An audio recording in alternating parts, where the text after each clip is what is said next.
Welcome to AP 30 news. వార్తల్లో ముందుగా ముఖ్యాంశాలు. వక్ఫ్ సవరణ చట్టానికి మద్దతునిస్తున్నాం, మోదీకి ధన్యవాదాలు ప్రకటించిన బొహ్రా ముస్లింలు.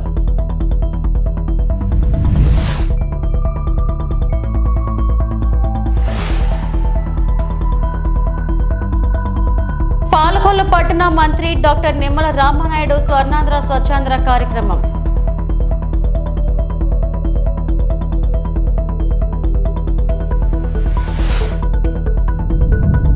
నెల్లూరులో మంత్రి నారాయణ ఆధ్వర్యంలో ర్యాలీ.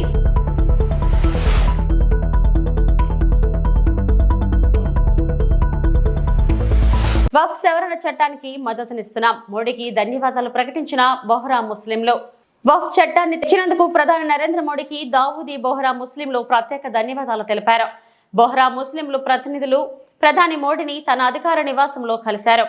ఈ సందర్భంగా ప్రత్యేకంగా వక్ఫ్ సవరణ చట్టంలో తమ డిమాండ్లను పొందుపరిచినందుకు సంతోషం వ్యక్తం చేశారు.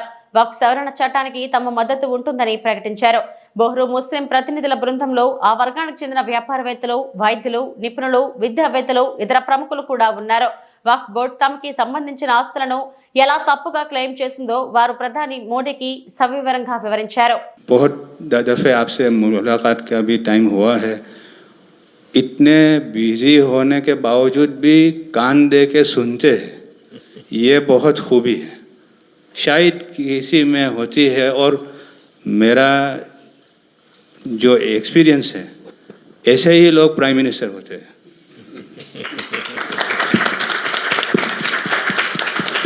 साहब, वक्फ अमेंडमेंट बिल आप लईने आया 75 વર્ષમાં પહેલી વાર આ કમ્યુનિટી બીજા મુસ્લિમ કમ્યુનિટીને કોઈએ સાંભળ્યું છે, કોઈએ एक्नॉलेज કર્યા છે.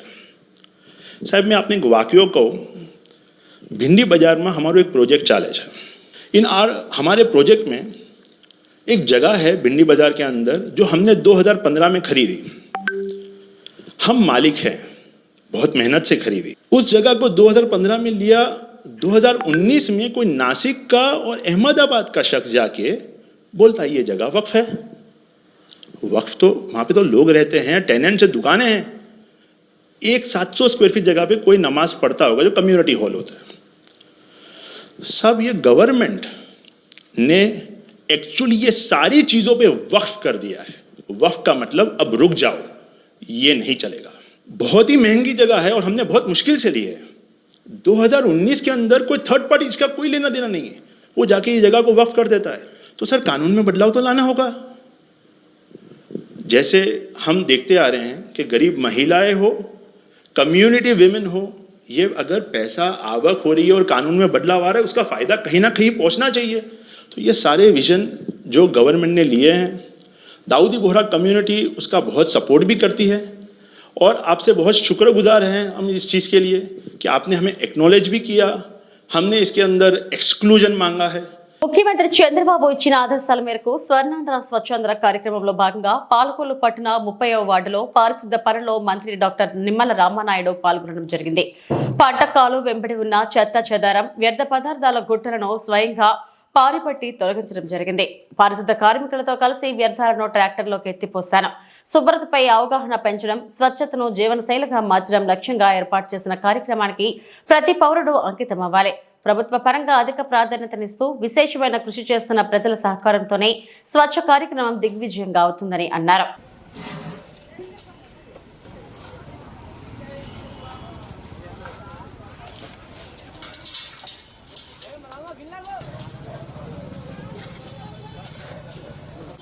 రాష్ట్రాన్ని ఒక ఆరోగ్య ఆంధ్రప్రదేశ్ రాష్ట్రంగా మార్చాలనేటువంటి దృక్పథంతో నారా చంద్రబాబు నాయుడు గారు ప్రతి నెల కూడా 3వ శనివారం పారిశుద్ధ్య కార్మికులు, అధికారులతో కలిసి ప్రజాప్రతినిధులు కూడా ఆ స్వచ్ఛ కార్యక్రమంలో పాల్గొమని ఏదైతే పిలిపించారో దానిలో భాగంగా ప్రతి 3వ శనివారం కూడా ఈ కార్యక్రమాల్లో భాగస్వాములు అవుతున్నాం.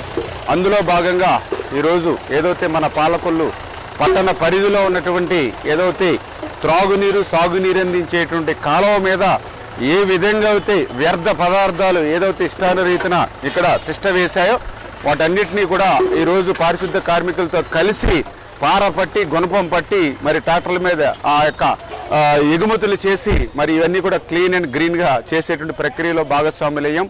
ఎందుకంటే ప్రతి వ్యక్తి కూడా ఆరోగ్యంగా ఉండాలి. ఆరోగ్యంగా ఉంటేనే తన పనులు తాను సక్రమంగా నిర్వర్తించగలుగుతాడు. ఆరోగ్యంగా ఉండాలి అని అంటే తన ఇల్లును ఎంత పరిశుభ్రంగా ఉంచుకుంటాడో పరిసరాలు కూడా అంతే పరిశుభ్రంగా ఉన్నప్పుడే ఆరోగ్యం బాగుంటుంది. ఆ ఉద్దేశంతో ఈరోజు ఆరోగ్య ఆంధ్రప్రదేశ్గా చంద్రబాబు నాయుడు గారి ప్రయత్నం. ఎందుకంటే గతంలో కూడా మనం చూసాం, ఏదైతే జగన్మోహన్ రెడ్డి పాలనలో మరి ఆ రోజు మరి ఈ యొక్క మురికి ఆంధ్రప్రదేశ్గా ఈ రాష్ట్రాన్ని మార్చేసినటువంటి పరిస్థితి. ఈరోజు మేము అధికారంలోకి వచ్చిన తర్వాత చూస్తే జగన్మోహన్ రెడ్డి వారసత్వంగా ఏమి ఇచ్చాడయ్యా అంటే 80 లక్షల మెట్రిక్ టన్నుల చెత్తను వారసత్వంగా జగన్మోహన్ రెడ్డి మాకు ఇచ్చినటువంటి పరిస్థితి. మరి అటువంటి పరిస్థితి నుంచి మళ్ళీ ఆ చెత్తనంతా కూడా తొలగించి మళ్ళీ ఒక సంపద కేంద్రాలు అంటే చెత్త నుండి కూడా సంపద సృష్టించేలా మళ్ళీ ఈరోజు చంద్రబాబు నాయుడు గారు మరి ఈవేళ ప్రయత్నం చేస్తున్నటువంటి పరిస్థితి.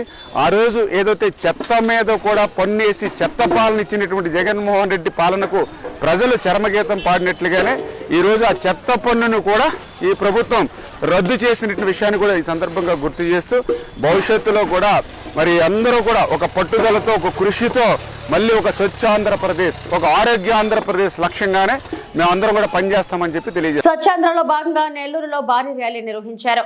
మంత్రి నారాయణ ఆధ్వర్యంలో వేల మంది విద్యార్థులు యువకులు స్వచ్ఛంద సంస్థలు అధికారులు ర్యాలీలో పాల్గొన్నారు. నెల్లూరు విఆర్సీ కళాశాల నుంచి నర్తకి సెంటర్ వరకు ర్యాలీ సాగింది. అంబేద్కర్ గాంధీ విగ్రహాలకు మంత్రి నారాయణ నివాళులు అర్పించారు. మరోవైపు నెల్లూరు అల్లిపురం డంపింగ్ యార్డ్లో రీసైక్లింగ్ పనులను నారాయణ పరిశీలించారు. నెలకో దీంతో స్వచ్ఛాంధ్ర కార్యక్రమం నిర్వహిస్తున్నామని ఈసారి ఈ వేస్ట్ సేకరణ కోసం ర్యాలీ చేపట్టినట్లు మంత్రి తెలిపారు.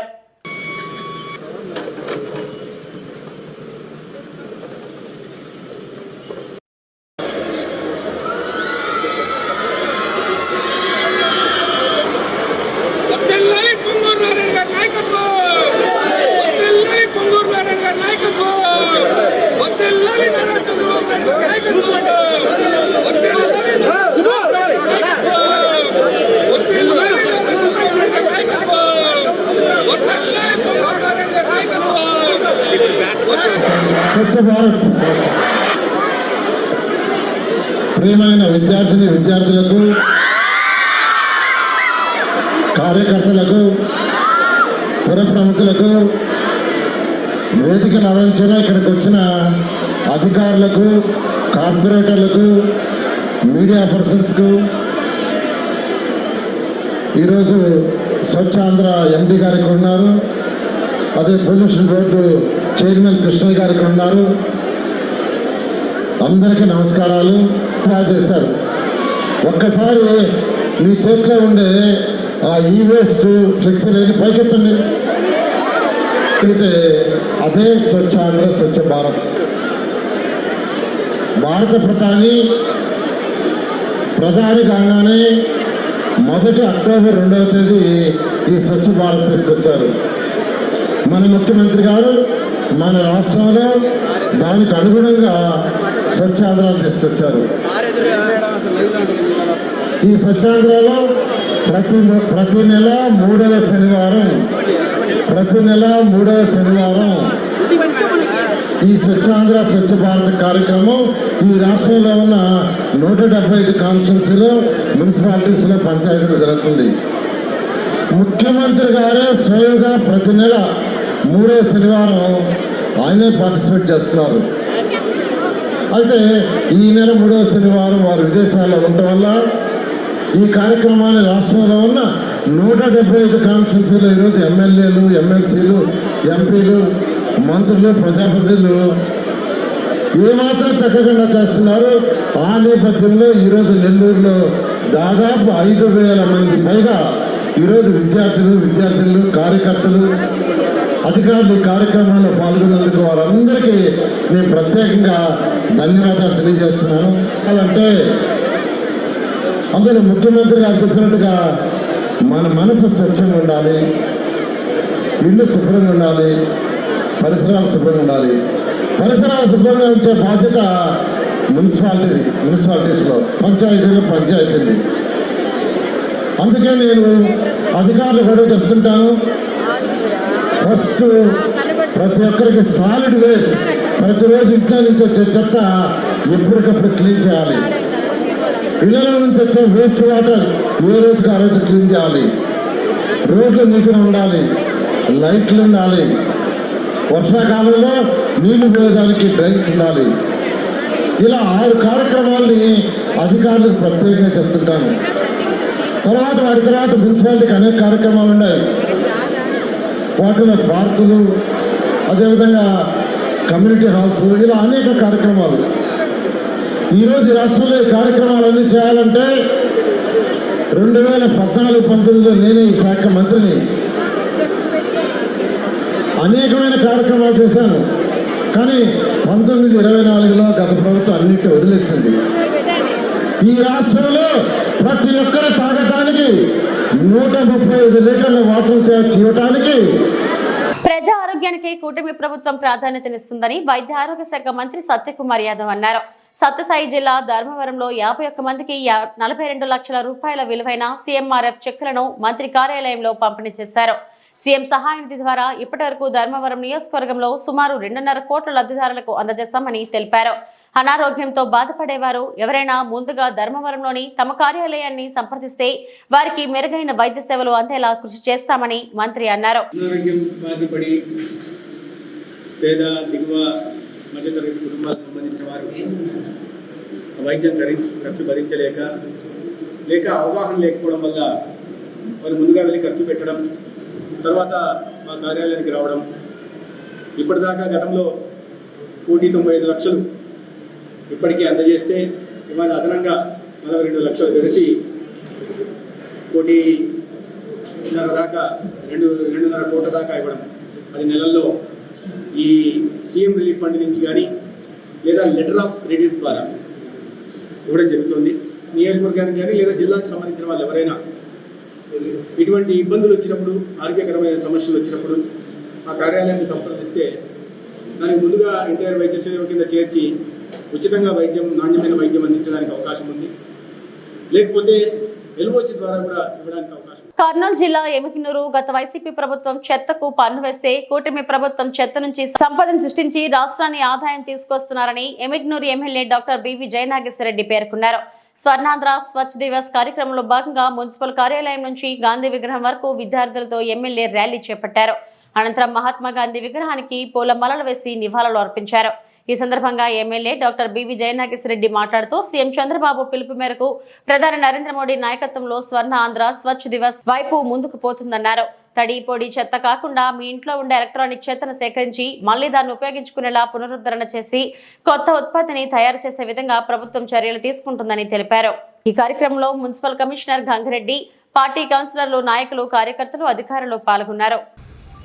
గౌరవనీయులు రాష్ట్ర ముఖ్యమంత్రి వర్యులు నారా చంద్రబాబు నాయుడు గారి ఆదేశాల మేరకు, అదేవిధంగా మున్సిపల్ శాఖ మంత్రులు మంత్రివర్యులు నారాయణ గారి యొక్క ఆదేశాల మేరకు ఈరోజు ఈ ప్రభుత్వం, కూటమి ప్రభుత్వం అధికారంలోకి వచ్చిన తర్వాత అనేక సంక్షేమ అభివృద్ధి కాకుండా చిన్న చిన్న విషయాలు, పట్టించుకున్నటువంటి విషయాలలో ఎంతో ప్రధానమైన ముఖ్యమైనటువంటి పరిశుభ్రతకు చెందినటువంటి మన ఆరోగ్యానికి కానీ, అదే రకంగా పరిశుభ్రతకు కానీ, గ్రీన్ ఎమ్మెగనూరుగా చేసుకోవడానికి కానీ ఈ రాష్ట్రాన్ని గత ప్రభుత్వంలో చెత్త మీద పన్ను వేసి ప్రజల దగ్గర నుంచి పిండి వసూలు చేస్తే మన ప్రభుత్వం, కూటమి ప్రభుత్వం వచ్చిన తర్వాత చెత్తని సంపదగా మార్చుకుంటూ ఆ చెత్త ద్వారా కూడా ఈ రోజు మళ్ళీ అందరికి కూడా మంచి జరిగే విధంగా ముందుకు పోయేటువంటి ఆలోచన చేసినటువంటి గొప్ప ఆలోచన ఉన్నటువంటి ప్రభుత్వం ముఖ్యమంత్రి. ఒక మహిళ పట్ల అత్యంత దారుణంగా వ్యవహరించిన దాచేపల్లి సిఐ పొన్నూరు భాస్కర్ పై వెంటనే చర్యలు తీసుకోవాలని డిమాండ్ చేశారు మాజీ మంత్రి అంబటి రాంబాబు. సోషల్ మీడియాలో పోస్ట్ పెట్టిందని పాలేటి కృష్ణవేణిని అరెస్టు చేసి ఆమెపై వ్యభిచారం కేసు పెడతారని బెదిరించడం ఏమిటి అని ప్రశ్నించారు. సోషల్ మీడియా కేసులో అరెస్టై గుంటూరు జిల్లా జైల్లో రిమాండ్లో ఉన్న పాలేటి కృష్ణవేణిని ములాఖత్ ద్వారా పరామర్శించిన వైఎస్ఆర్సీపీ నేతలు Ambati Rambabu, Dontireddy Vemareddy, party legal cell ప్రతినిధులు. అనంతరం మాజీ అంబటి మీడియాతో మాట్లాడుతూ సోషల్ మీడియాలో పోస్ట్ పెట్టిందని పాలేటి కృష్ణవేణిని అరెస్టు చేసి పోలీసులు దాచేపల్లి పోలీస్ స్టేషన్ కు తీసుకువెళ్లారు. దాచేపల్లి సిఐ హన్నూరు భాస్కర్ సాయంత్రం 5 గంటలకు హైదరాబాద్ లో కృష్ణవేణిని అరెస్టు చేసి మరుసటి రోజు ఉదయం వరకు స్టేషన్ లోనే ఉంచి కనీసం ఆహారం కూడా ఇవ్వలేదు. నుంచి సుమారుగా 9-10 మధ్యలో దాచేపల్లి పోలీస్ స్టేషన్కి తీసుకొచ్చారు. అక్కడ నుంచి 3 గంటల వరకు నన్ను ఇంటరాగేట్ చేశారు. 3 గంటల తర్వాత కూడా భోజనం పెట్టలేదు, మంచినీళ్ళు ఇవ్వలేదు. 17వ తారీఖు ఉదయం మాత్రమే టిఫిన్ పెట్టారు. ఎంత దారుణమండి ఇది. పోలీస్ కస్టడీలోకి తీసుకొని 24 గంటల లోపు కోర్టులో ప్రొడ్యూస్ చేయవలసినటువంటి బాధ్యత ఉన్నప్పుడు ఆ 24 గంటల్లో మంచినీళ్ళు, ఫుడ్డు ఏర్పాటు చేయవలసిన బాధ్యత పోలీస్ అధికారులకు ఉండదా? ఎంత దారుణం ఇది. 12 గంటల పైచలకు ఆమెకి భోజనం పెట్టలేదు. అనేక రకాలుగా హింసించారు. హింసించడం అంటే కొట్టారా అని అడిగాం, కొట్టలేదు. మ్యాజిస్ట్రేట్ గారి ముందు కూడా ఏదైతే 17వ తారీఖు సాయంత్రం మ్యాజిస్ట్రేట్ గారి ముందు హాజరుపరిచినప్పుడు కూడా ఆమె కొన్ని విషయాలు మ్యాజిస్ట్రేట్ గారి దగ్గర చెప్పింది. నన్ను ఇబ్బంది పెట్టారండి, ఫుడ్ పెట్టలేదండి, అనరాని మాటలు అన్నారండి, నోటికి చెప్పలేని మాటలు అన్నారండి అని చెప్పింది. ఇవాళ మాకు కొన్ని విషయాలు చెప్తే బాధేసింది. ఏమ్మా నువ్వేం పెద్ద గొప్ప అనుకుంటున్నావా? నువ్వు ఆ మాటలు చెప్పొచ్చో చెప్పకూడదో కూడా నాకు తెలియదు. ఎక్కడ పడితే అక్కడ పడుకునేదానివి. నీకు పెద్ద పెద్దోళ్ళు వస్తారా? ఎవడు రాడివాళ్ళ, ఏ ప్లేటర్ రాడివాళ్ళ వస్తే నేను చూస్తాను. నీ మీద వ్యభిచారం కేసు పెడతాను, వ్యభిచారం కేసు పెట్టి లోపలేపిస్తాను ఒప్పుకోకపోతే అనేటువంటి మాటలు.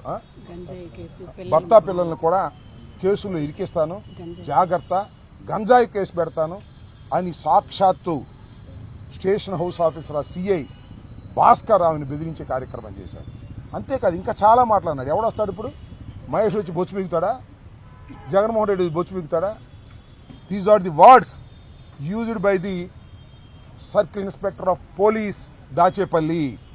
ఆమె చెప్పిన మాటలు మేము కల్పించినవి కావు ఇవి. పరిశుభ్ర ఆంధ్రప్రదేశ్ కోసం అందరి భాగస్వామ్యం అవసరం. సర్పంచుల సంఘం అధ్యక్షుడు జంపు సూర్యనారాయణ. పరిశుభ్ర ఆంధ్రప్రదేశ్ లక్ష్యాన్ని సాధించేందుకు ప్రతి ఒక్కరూ భాగస్వాములు కావాలని నందలూరు మండల సర్పంచుల సంఘం అధ్యక్షుడు మరియు నాగిరెడ్డిపల్లి గ్రామ పంచాయతీ సర్పంచ్ జంపు సూర్యనారాయణ అన్నారు. శనివారం నాడు నాగిరెడ్డిపల్లి గ్రామంలో నిర్వహించిన స్వచ్ఛాంధ్ర స్వచ్ఛ దివస్ కార్యక్రమంలో భాగంగా గ్రామ ప్రజలు, అధికారులు, నాయకులు కలిసి బహిరంగ ప్రదేశాలలో శుభ్రత కార్యక్రమాన్ని చేపట్టారు. రైల్వే స్టేషన్, బస్టాండ్, ప్రధాన రహదారి మీదుగా నిర్వహించిన ర్యాలీలో పరిశుభ్రత మన బాధ్యత, ప్లాస్టిక్ వాడకం తగ్గిద్దాం వంటి నినాదాలతో ప్రజల్లో అవగాహన కల్పించారు. ఇంతటితో ఆగకుండా మానవహారం నిర్వహించి స్వచ్ఛ ఆంధ్ర ప్రతిజ్ఞను గ్రామస్తులు స్వీకరించారు. కార్యక్రమంలో తెలుగుదేశం పార్టీ రాజంపేట అసెంబ్లీ అధికార ప్రతినిధి కానకుర్తి వెంకటయ్య, సచివాలయం 2 కార్యదర్శి వెంకటరమణ, వెల్ఫేర్ అధికారి చంద్రశేఖర్, ఇంజనీర్ రామాంజనేయులు తదితరులు హాజరయ్యారు.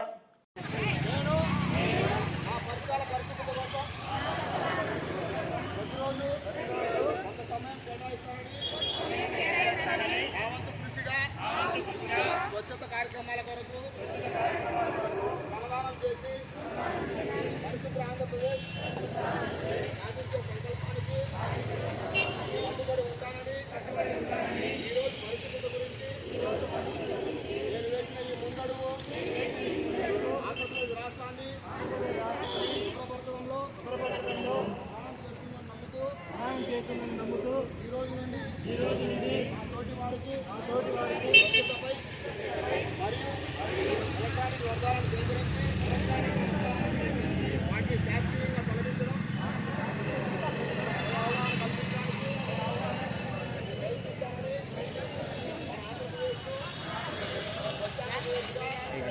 విజయనగరం జిల్లా లంచం తీసుకుంటూ ఏసీబీకి చిక్కిన వీఆర్ఓ. డెంకాడం మండల తహసీల్దార్ కార్యాలయంలో ఏసీబీ అధికారులు సోదాలు.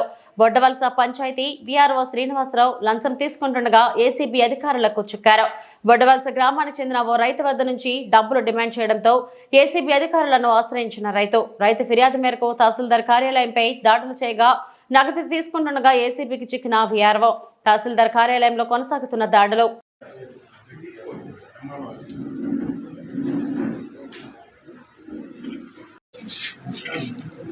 తహసీల్దార్ గారి ఆఫీసులో పనిచేసేటటువంటి మొట్టవలస గ్రామ వీఆర్ఓ అయిన వేరి శ్రీనివాసరావు, ఇతను వీఆర్ఓ, ఆకులపేట గ్రామానికి చెందిన ఒక పేద రైతు. అతను తన తండ్రి అప్పలపైడి అని ఆయన డిసెంబర్ 31, 2024 తేదీ చనిపోయారు. చనిపోయిన పిమ్మట వారికి ఉన్నటువంటి 28 సెంట్లు సుమారు సర్వే నెంబర్ 106/16 వడ్డవలస గ్రామ సచివాలయం పరిధిలో ఉండేటటువంటి భూమి ఏదైతే ఉందో ఆ భూమి తండ్రి చనిపోయిన తర్వాత తన తల్లికి లీగల్గా మ్యుటేషన్ చేయించుకోవాలని చెప్పి ఈ నెల ఏప్రిల్ 2-3 తారీఖుల్లో మ్యుటేషన్ కోసం అప్లికేషన్ పెట్టడం జరిగింది వెంకాడ తహసీల్దార్ గారు ఆఫీసులో. అయితే ఈ వడ్డవలస గ్రామానికి చెందినటువంటి అలాగే అతనే ఆకులపేటకు కూడా అతనే చూస్తున్నాడు. సో ఈ వడ్డవలస గ్రామానికి చెందినటువంటి విఆర్ఓ ఎవరైతే ఉన్నారో వేరు శ్రీనివాసరావు అతన్ని 15,000 రూపాయలు లంచం ఇస్తేనే కానీ చేయనని చెప్పి పట్టుబట్టడం జరిగింది. అతని దగ్గర అతను కూడా అవుట్సోర్సింగ్ ఎంప్లాయీ ఎవరైతే ఉన్నారో ఫిర్యాది పతివాడి త్రినాథరావు అని చెప్పి అతని కొడుకు చనిపోయిన అప్పలపైడి అనే ఆసామి కొడుకు. వీళ్ళు పేదవాళ్ళు, పేద రైతులు, వీళ్ళ దగ్గర డబ్బులు కూడా లేవు ఇవ్వడానికి. తను బతిమాలలో మొదలెట్టాడు. అప్పటి నుంచి ససేమిరా అని అప్పటి నుంచి కూడా విఆర్ఓ తిప్పడం జరుగుతుంది.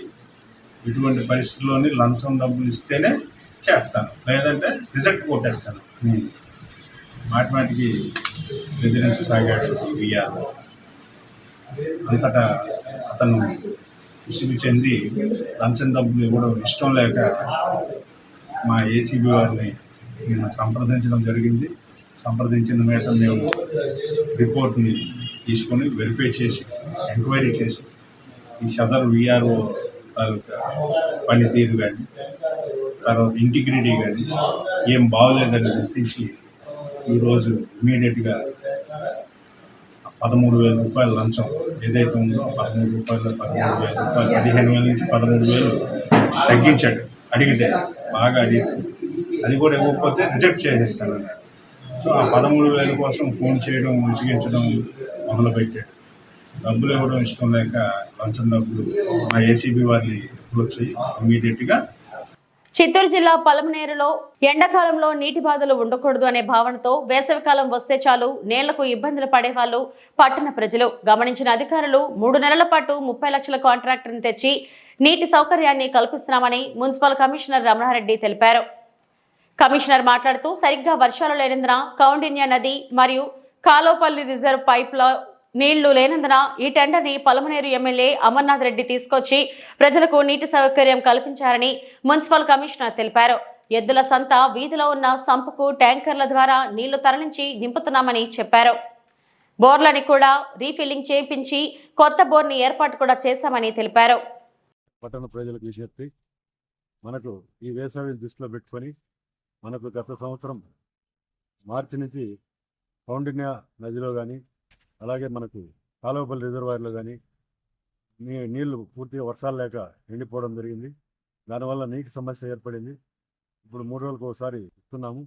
దాన్ని సమ్మర్లో ఈ రాబోయే 3 నెలల్లో వర్షాలు పడేంత వరకు ఇబ్బంది లేకుండా ఉండే పరిస్థితి రావాలని మేమందరూ కూడా మన గౌరవ శాసనసభ్యులు, మన కౌన్సిల్ చైర్మన్ గారు, సభ్యులందరూ కూడా మన సాధారణ జనరల్ ఫండ్ నుంచి మనకు ఒక 30 లక్షలతో ట్యాంకర్ల ద్వారా ఈ ఎద్దుల సంత సంపుకు సరఫరా చేయడానికి నిర్ణయించి టెండర్ ద్వారా చేయడం జరిగింది. కాంట్రాక్ట్ ద్వారా ఈ రోజు నుంచి స్టార్ట్ చేయడం జరిగింది. అలాగే మనకు ఉన్నటువంటి పంపులన్నీ కూడా ఏదైతే పవర్ బోర్డ్స్ ఉన్నాయో అన్నీ కూడా చెక్ చేయించినాము. నాగమంగళం దగ్గర కూడా 3 బోర్లు ఎండిపోయింటే వాటిని కూడా దృష్టిలో పెట్టుకొని అక్కడ మనమంతా కూడా డీప్నింగ్ చేయడం జరిగింది. నిన్న ఒక 3 బోర్లు, అలాగే ఒక కొత్త బోర్ కూడా వేయడం జరిగింది. ఇవన్నీ కూడా కనెక్షన్ ఇచ్చి మనకు రాబోయే సమ్మర్ను నీటి సమస్య లేకుండా ప్రతి ఒక్కరు కూడా దీన్ని సద్వినియోగం చేసుకునే విధంగా మనం చేయడం జరుగుతుంది. అలాగే వీధుల్లో కూడా మనకు సిబ్బందిని కూడా అమ్యూనిటీ సెక్రటరీస్, మన నీటి సరఫరా సిబ్బంది ఎప్పటికప్పుడు మానిటరింగ్ చేసేదానికి కూడా టైమింగ్స్ కూడా మనం పెట్టి ఆ టైమింగ్స్లో టైలెంట్స్ వరకు ఎవరైతే అందరికి కూడా అందే విధంగా మనం ప్లాన్ చేయడం జరిగింది. ప్రతిరోజు దీనిపై నిఘా పెట్టడం జరిగింది. మా సిబ్బంది ఏఈడి అలాగే అమ్యూనిటీ సెక్రటరీస్ అలాగే మన సిబ్బంది నిరంతరం చేస్తున్నారు. ప్రతి ఒక్కరు కూడా గమనించి నీటిని సద్వినియోగం చేసుకోండి. వృధా కాకుండా ప్రతి ఒక్కరూ వినియోగించుకోండి. ఎందుకంటే త్రాగునీటి మా సమస్య మీ అందరికీ తెలుసు. అలాగే మనకు హైలైట్స్ వరకు అందరికి దిగువ ప్రాంతానికి పోయే విధంగా ఆ వీధిలో చివరి కుళాయి పోయేంత వరకు మీరందరూ కూడా పైన ఉన్న వాళ్ళందరూ కూడా మీకు వేస్ట్గా వాటర్ వదలకుండా అందరూ కూడా సద్వినియోగం చేసుకొని కిందికి పోయేటట్టు అందరూ కూడా సహకరించాలని విజ్ఞప్తి చేస్తున్నాం. పలమనేరు, నా పేరు ఎన్వి రమణారెడ్డి, పలమనేరు మున్సిపల్. ఇవి ఇప్పటివరకు నా బులెటిన్ అప్డేట్స్. నమస్తే.